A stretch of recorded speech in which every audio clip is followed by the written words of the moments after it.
Welcome to Nalamthana viewers. சொரக்காயை நல்லா இது மாதிரி வேணுங்கிறத எடுத்துக்கிட்டு பீஸா போட்டு வச்சுக்கணும்.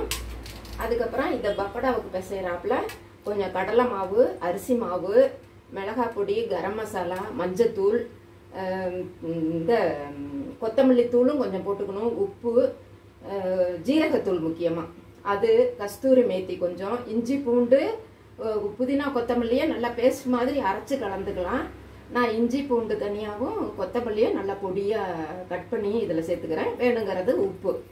இதை முதல்ல கலந்துக்கணும். இதை நல்லா கலந்துக்கிட்டு இதுக்கு வேணுங்கிற தண்ணியை ஊற்றிக்கணும்.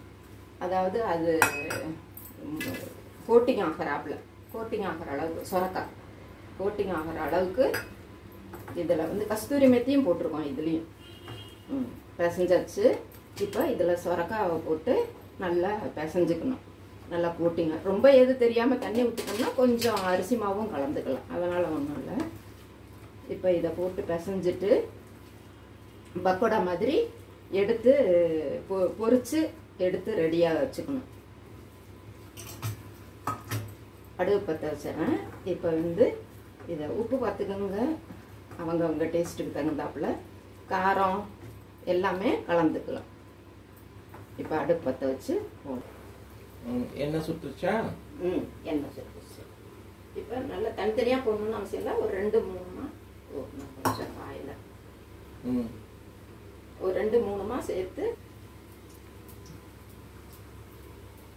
எண்ணெய் காஞ்சிருச்சு. நல்லா ஒரு 2-3 சேர்த்து அப்படியே கொஞ்சம் கோட்டிங் ஆனால் போதும். இந்த எண்ணெயிலேயே வெந்துடும்.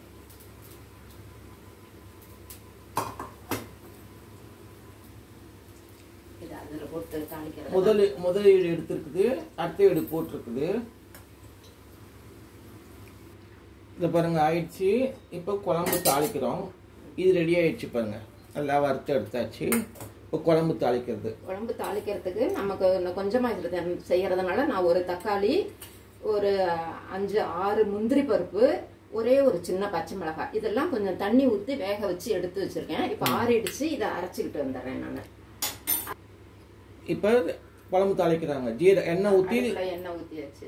வடை சட்டியில் ஒரு பிஞ்சு ஜீரகம், இது ஓமம், அது ஒரு பிஞ்சு. நம்ம இன்னும் கொஞ்சம் கூட போட்டுக்கலாம். நான் கொஞ்சமாக இருக்கிறதுனால அதை அப்படி போட்டுருவேன். இது வெடிச்சதுக்கு அப்புறமேலு பெருங்காயம் போட்டால் நல்லா வாசமாக இருக்கும்.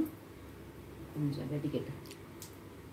அது இது மட்டும் எல்லாமே போட்டுருவேன்.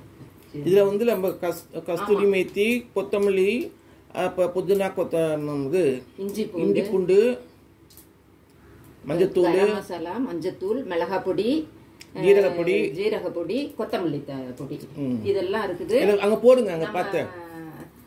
கலர் வேணும்னா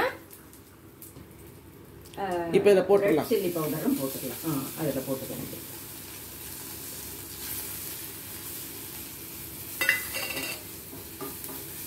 நல்லா சூடு எண்ணெயில போடவும் உடனே போயிடும்.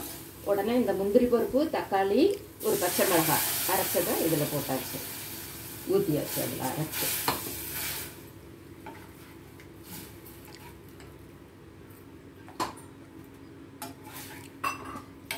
இதை பாருங்க. நம்ம நல்லா வந்துருக்குது பாருங்க, திக்கா. இதுக்கு வெந்தயம்லாம் இதுக்கு உப்பு போடணுங்களா? உப்பு போட்டுருங்க. இப்போ தயிர் வச்சிருக்கீங்க. தயிர் இந்த ஊற்றலாம். ஒரு கொதி வந்தவனையும் தயிர் ஊற்றி மூடணுமா? தேவையில்லை. தயிர் ஊற்றி மூடிக்கலாம்.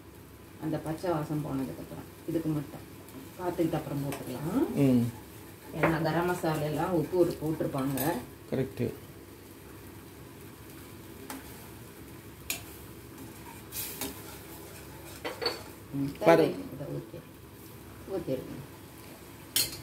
இப்போ தயிர் கொஞ்சம் ஊற்றிக்கணும்.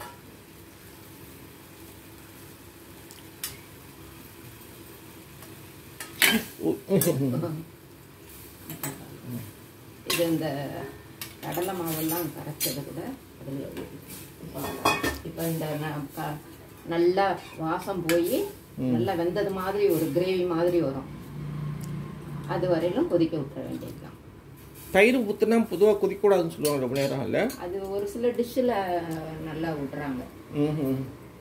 உப்பு பார்த்துக்கிறேன். இறக்க போவேல அந்த கொத்தமல்லி தலையும் தூவி கஸ்தூரி மெத்தியை தூவி இறக்கி வச்சுட்டு அதுக்கப்புறமேல இந்த பக்கோடா மாதிரி பொரிச்சதை இப்போ உப்பு போடக்கூடாது, இறக்கிறப்ப தான் போட்டுமா? நம்ம இறக்கி வச்சே போடலாம். இறக்கி வச்சே போட்டு மூடி வச்சிட்டோம்னா ஒரு 2 நிமிஷத்துல ஊறும்.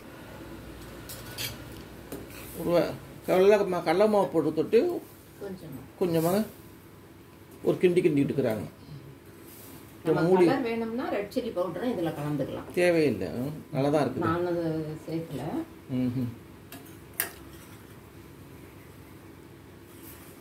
நல்லா இன்னும் ஒரு நிமிஷம் கொதிக்க விட்டு ஆஃப் பண்ணிடலாம். அந்த கொத்தமல்லி தழையும் கஸ்தூரி மெத்தியும் திரும்பவும் மேலே தூவிட்டு இறக்கி வச்சிடலாம். கம்ப்ளீட்டாக கொதிச்சிருச்சு நல்லா. இப்போ நம்ம வந்து கஸ்தூரி மெத்தி திருப்பி ஒரு வாட்டி போடுறோம். கொஞ்சோண்டு கொத்தமல்லி மேலாக போட்டுவிட்டோம்னா வாசமாக இருக்கும். இப்போ நம்ம ஆஃப் பண்ணிவிட்டு நம்ம இதை எடுத்து வச்சுருக்கோம் இல்லையா, வறுத்து வச்சுருக்கோம் இல்லையா, அதை வந்து இந்த சுரக்காய் தானே அதை அதில் போட்டுடுறோம். Sabzi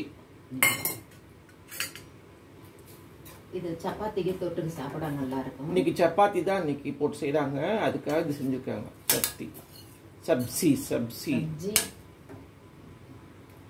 north Indian dish. வெங்காயமே இதில் கலக்காம.